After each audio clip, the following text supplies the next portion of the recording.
for me. But I've had about 8 or 9 months to get used to the idea. And so the last time I was there, I had brought home all of my remaining things. Trophies and Letterman's jackets and my high school speeches and all of my course notes from college. Not sure why I have all those. And old dresses from my choir days and from homecoming dances and proms. So I put a few of those on yesterday and it was pretty hilarious. Finally, I had taken everything home with me. So when Mom and Dad came to the airport to pick me up, I was really surprised when my dad said to me, "Hey, Nancy, I found a letter that I wrote to you when you were a senior in college." My first thought was, it must be on his computer. And then I realized, oh, we didn't have computers back then.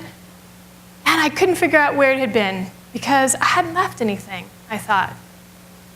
So when we got in the driveway, I took in my suitcase, and out of real curiosity, I headed straight to the back bedroom where I had used to live.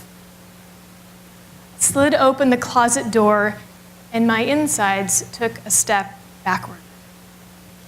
There they were, a pile of 5 bags of letters, just like this. Remorse and sadness and grief appeared. Apart from the fact that Dad's letter was perched on top, those bags were full of letters from old boyfriends and a fiancé whom I had not married. The story I told myself about those bags of letters is that they represented failed love. As you can tell from my focus on the different church seasons, every time I show up, a new season has changed in the church. I love marking the new ones and practicing the aspects of faith that each one elicits. It helps me be more receptive when the new life of Advent shows up in July, and the commitment to following Jesus no matter what that I practice during Lent is needed sometime in September. And so when Sam offered me the chance to preach in Advent, I was thrilled, until I realized that it was the first Sunday of Advent. The first week of Advent is always this same scriptural theme, focused on this great tumult and fear and despair.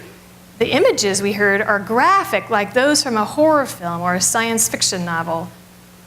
It's an end times story. What is it doing in worship at the beginning of the new year?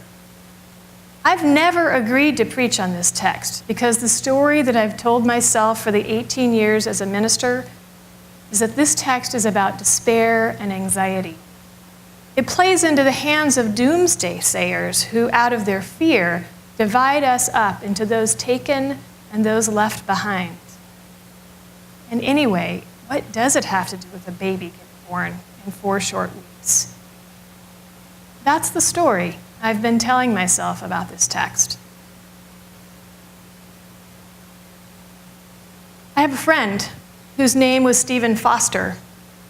He was my teacher and mentor. He taught me how to be a wilderness guide, someone who takes people out into the wilderness to help them let go of things in their life that are no longer living and serving them, so that they can take on what God might be calling them to do next in their lives. We often think of this wilderness experience as practicing dying. Years ago, when Stephen's dad was dying, I asked him, "What's it like to let go of your dad?" His own process had been very powerful and freeing. He had said his goodbyes fully, but he was still grieving for his dad's process. His story didn't work for him, Stephen told me. "What story?" I asked. The story from his very strict Christian tradition that he had to give his life to Jesus in order to have eternal life. All through his last days, he worried, Stephen said, that somehow he hadn't done it right, that he hadn't done it enough, that giving his life to Jesus was something he didn't really know how to do or he hadn't done fully. What do you mean the story didn't work for him? I asked. Stephen said, isn't our religious story of Jesus' love supposed to bring us hope as we approach death?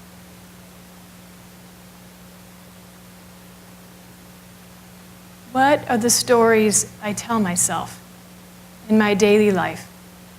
And do they work? Do they bear the fruit that I want to foster in my life as a follower of Jesus? Do they help me do what Sam preached about last week? Do they help me practice seeing where God is at work and where God's promised love is being manifested when life is difficult? Do the stories that I tell myself support habits that develop my eyes of faith so that I can be a voice of hope in this world? Do these stories give witness to the way God's promise is embedded in every facet of creation? A few years ago, I was reflecting on why I feel more free and open when I listen to NPR toward the last 15 or 20 minutes of the hour than when I listen for the first 15 or 20 minutes, especially on the weekend. I realized that is when they run what the media calls feature stories, not the headline news. The feature stories often tell of the creative expressions of people's lives. They chronicle the ways that people are helping each other and our planet. They tell stories of hope, bearing the good news of how humanity is living into its potentials of collaborating with God's vision for the world.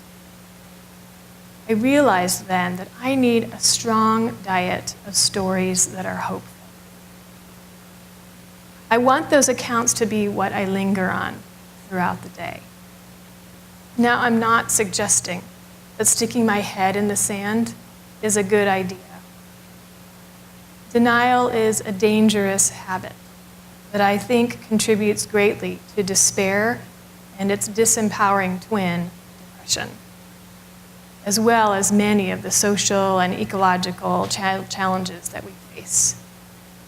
But I wonder about the proportion of hope to headline news.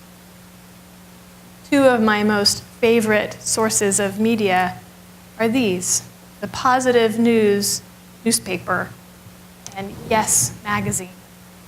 They chronicle the way things are working, the way that people contribute their huge gifts in the world, and the way that they grow and magnify when they share them with other people. They chronicle the way that problems are getting solved in ways that are sustainable and supportive of everyone. They're really quite amazing sources of news. So I wonder about the stories that we tell ourselves that we're not necessarily conscious of or maybe haven't unpacked and explored to see what parts of them are true.